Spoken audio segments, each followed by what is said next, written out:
I was referred by a temp agency.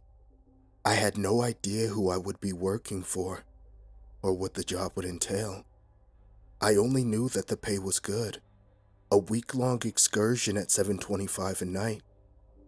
More than enough to pay off a couple of credit card bills and a good chunk of next month's rent.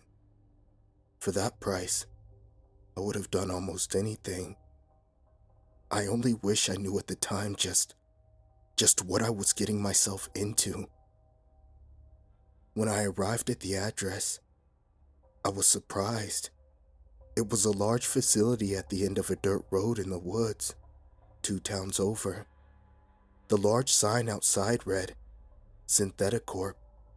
It was a plain, white 3-story building, void of any identifying markings. Its appearance gave me no clues to its purpose.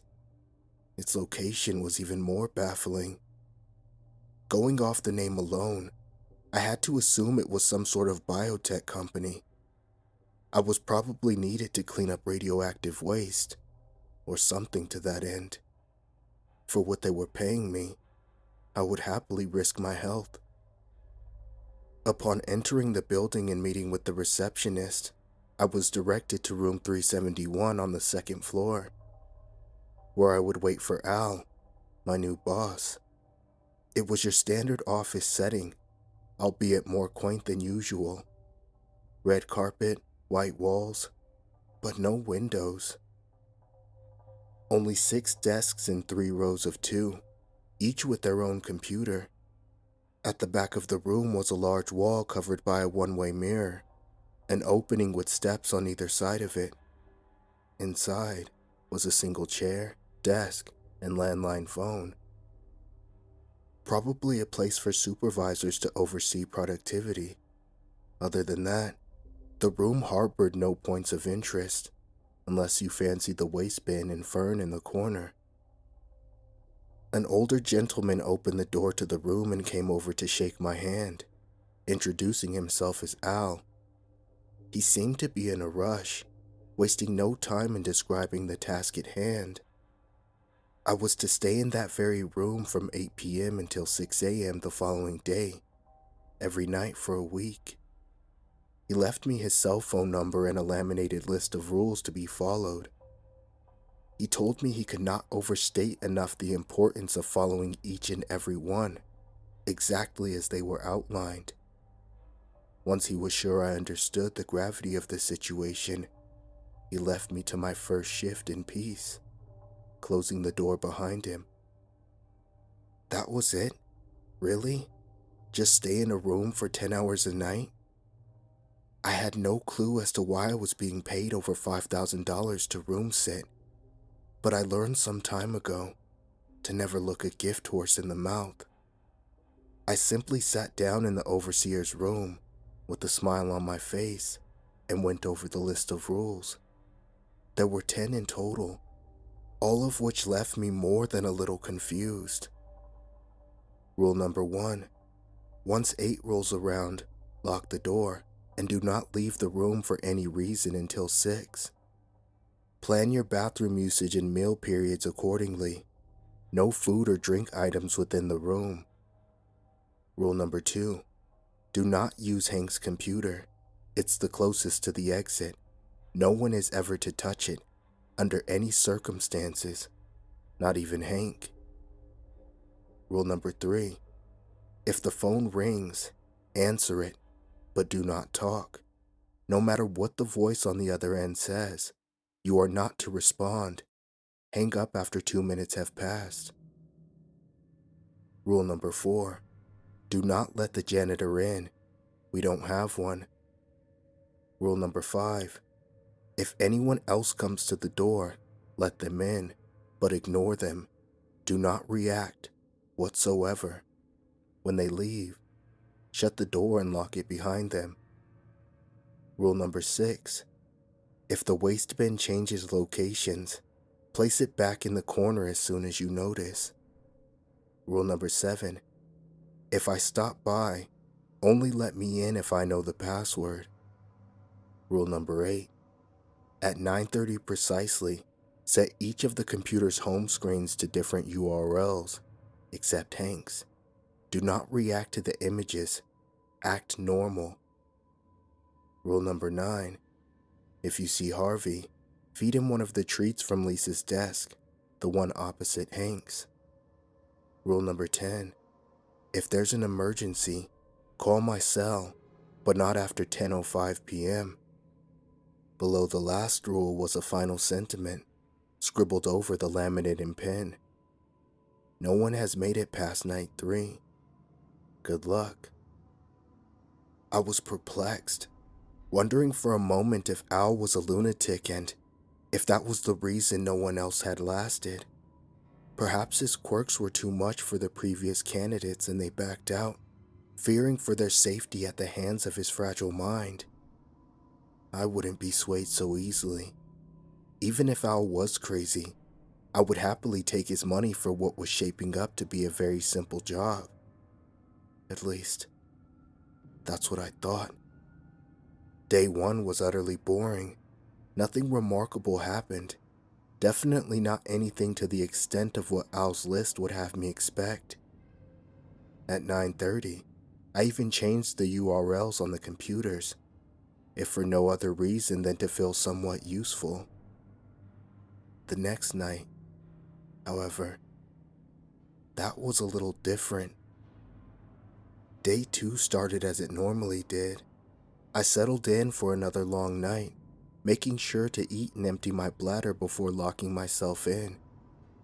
At 9:25, just as I was about to ready myself to change the home screens again, I saw it. The waistband was right there at the top of the steps to the overseer's room. I certainly hadn't placed it there.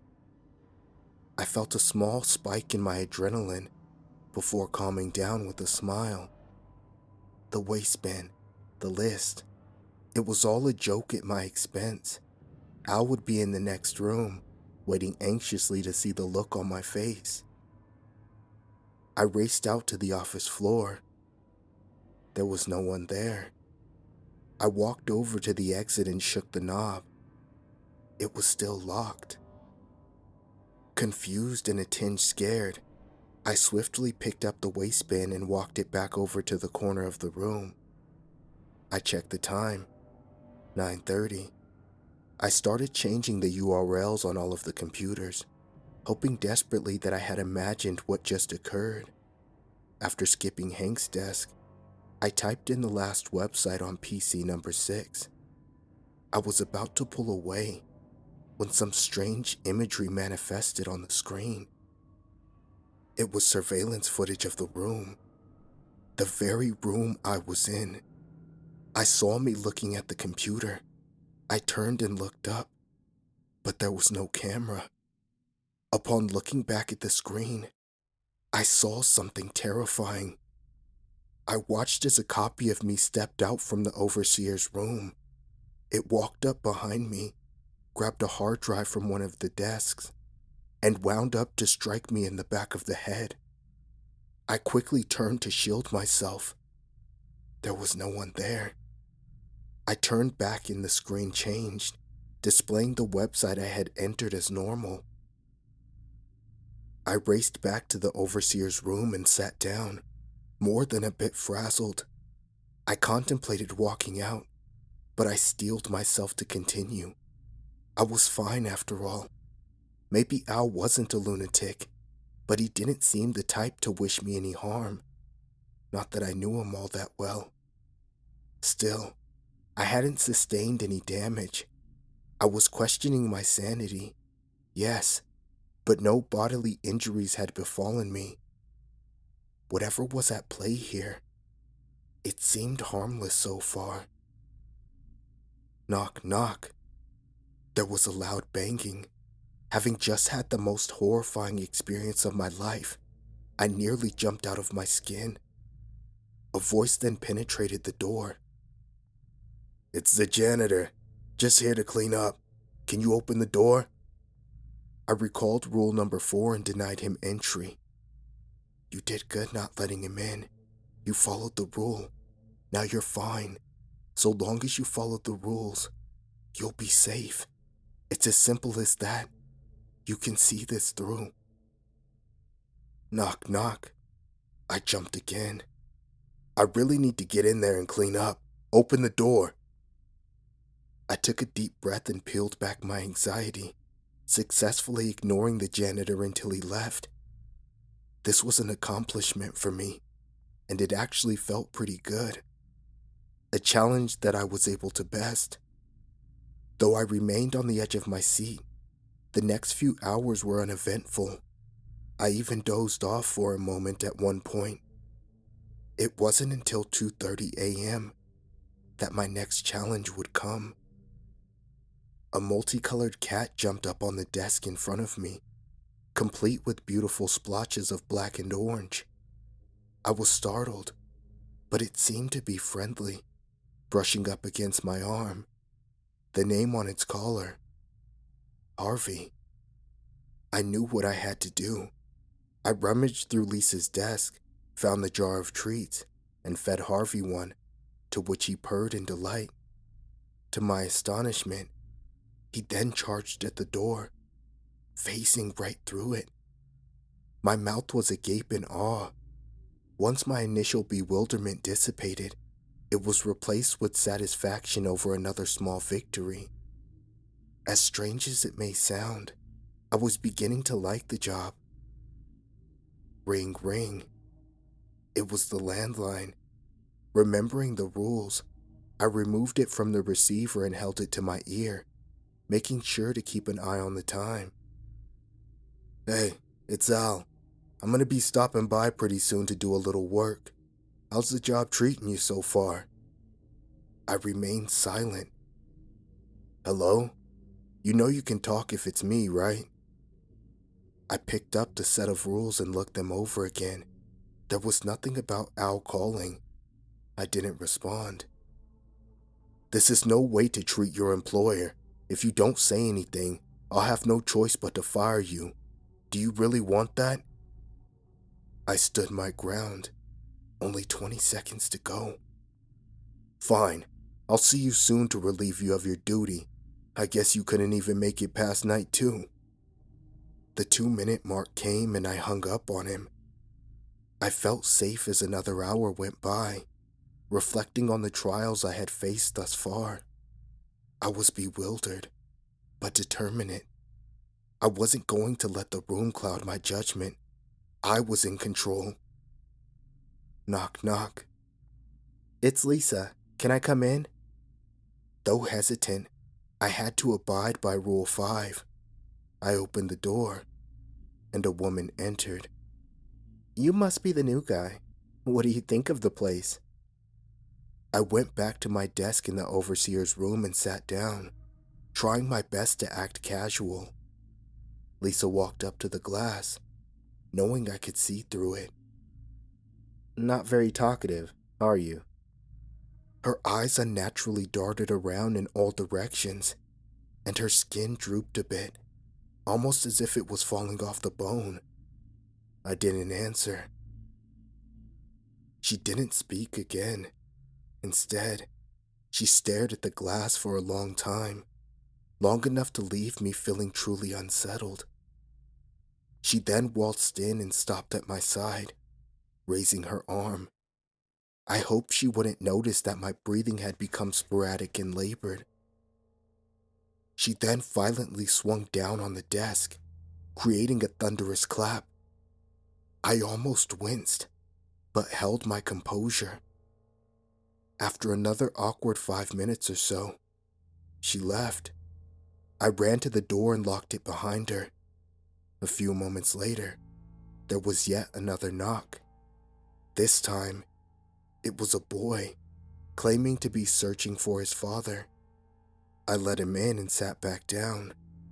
He tried many times to ask for my help, but I was careful to ignore him, just as I had with Lisa. At one point, however, I made the mistake of meeting his gaze. For an instant, in between blinks, his eyes became pitch black, void of any color. Startled, I nearly jolted back, but I was able to restrain myself. Like Lisa before him, the boy eventually left, and I quickly locked the door behind him. Another rule followed. Other than the waistband moving around a few more times, nothing else happened that night. Before I knew it, it was time to go home. I heavily considered calling it quits, and may have even had a nightmare or two upon sleeping that day, but I found myself excited to continue, wondering what obstacles the room would throw at me next. Curiosity shouldn't have been enough to bring me back, but all rational trains of thought escaped me. The room had a pull that beckoned me to it. I was hopelessly compelled to return, powerless to its call. Any excuse would have sufficed. As such, I resumed my post the following night. Upon starting my shift, I was confident. I had dealt with quite a few absurdities up to this point and waited patiently for my next opportunity. A couple of hours went by with no trouble. No cat, no images on the computer, no phone calls, and no waistband antics. Boredom was beginning to set in when a loud knocking broke the silence. Knock, knock. There was no voice. I yelled out from the overseer's room. "Who is it?" I asked. There was a brief pause. "It's me, Al." I picked up the list and reread rule number 7. "What's the password?" I heard him chuckle to himself. "I never wrote down a password." He was right. There was no password written with the rule. It must have been him. I cautiously made my way to the door and opened it. Al was there to greet me with a smile. I sighed in relief. "Let me guess, scared of things that go bump in the night?" He laughed at my clear nervous disposition. "You have no idea." He shut the door and set up some things at one of the computers. "Say, why didn't you write down a password?" I asked. He smiled again. "It's a ploy. Anyone posing as me might try to come up with one, which would identify them as not being me. Understand?" "I see. Good thinking." He returned to his work at the computer. I didn't want to bother him, but I just had to know. What is this place? Why do these things happen here? He turned to face me. "It's best if you don't ask questions, especially ones that are far above your pay grade." I wasn't happy with my answer, but I knew it was all I would get out of him. I let him work in peace and sat back down in the overseer's room, watching through the one-way glass. That's when I realized something. The computer Al was using, it was Hank's. I double-checked the list to make sure. Yes, that was definitely Hank's desk, and no one was to touch his computer. Didn't that apply to Al as well? I turned over the list on the off chance I might find some more information. That's when my heart sank. In large, bold print on the back of the laminated sheet was text that read, "Password, diner." Fuck. I grabbed my phone, reached for the scrap of paper with Al's number on it, and dialed it as fast as I could. There were a few tones, but he finally picked up. "Hello? Everything all right over there?" "Al, thank goodness. I made a mistake. I thought he was you. I let him in, and now he's on Hank's computer." He let out a long sigh of disappointment. I watched as Al's copy turned from the computer, and then stood up. "Listen very carefully. Do not act suspicious in any way. You should be fine if he doesn't suspect anything. If you try to leave or call anyone else, it'll all be over. Understand?" "Yes, I understand." Al's copy began walking to the overseer's room. My heart was beating faster than it ever had before. "I'll be there soon. Just don't panic." He hung up. I kept the phone to my ear as Al's copy approached, so I pretended I was talking to my wife. "I told you, hun. 6. That's when I clock out.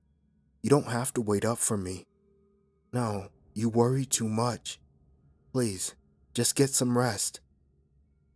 Al's copy was in the room with me now, staring. I held the phone to my chest and looked back at him. "Everything okay?" I asked. He continued to stare for a few long seconds.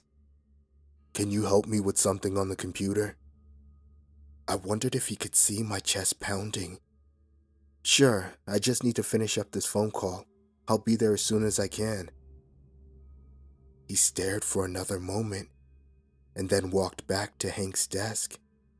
Though panicked, I kept up my appearances by continuing to pretend to be on the phone. I even acted out an argument to lengthen the call. While doing this, I watched with bated breath as the knob gently turned and the door swung open. It was Al. I had never been so relieved in my life. He turned to the glass and put a finger to his mouth, gesturing for me to keep quiet. The clone was not yet privy to his arrival. Al snuck up behind his clone and grabbed him by the throat. The imposter struggled, but eventually succumbed to his vicious grip. He fell to the floor, a lifeless hole, before disintegrating into the carpet. I ran to Al and thanked him. I also apologized profusely. "No need to be sorry. This isn't the first thing to make it into the room, and I'm sure it won't be the last either. I'm just glad to see you're okay." He smiled. "Speaking of which, mind shutting the door? Wouldn't want another one of me stopping by." "Of course." I walked over to the door, and then realized something. I had left it unlocked after the copy came in. That's how Al was able to enter. Remembering the final rule, I slowly pulled out my phone and opened the call log. My most recent call connected at 10:18 p.m., 13 minutes past the deadline. I turned around to see Al standing right behind me. "Al, what's the password?" He grinned. "What password?" I ran out of there as fast as I could. The room still has a strange hold over me, but I will never go back. At least, I hope I won't.